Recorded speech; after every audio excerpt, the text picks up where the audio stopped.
Ngiyacela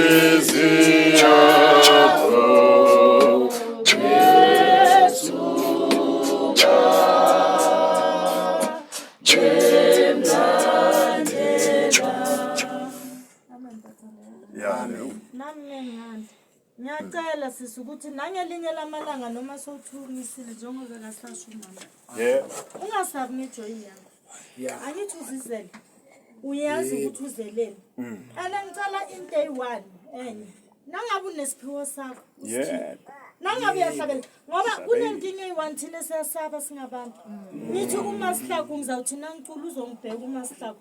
Angikazeli uMasihlaku la. Ngizela uNkulunkulu. Kuthi ngenzani or ngifaka ubuhlalo or ngenzani yimi loyo. Mangichenye ngento engiyiyona. Ngicela ukuthi nawe sisi noma ngabe uyacula khipha isiphiwo sakho.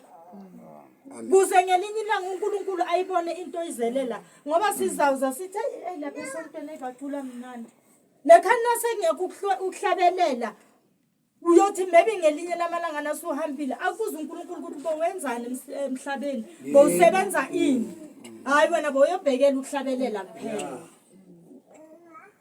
Ngiyabonga. Amen. Siyabonga ke bazalwane ngathi bandlulile ke abomama nabo amen. Kuhle vele bazalwane angithi futhi ngikhumbula neveki eliphelile amen. Umama kwayisho kancane mama sekulakhuluma lana.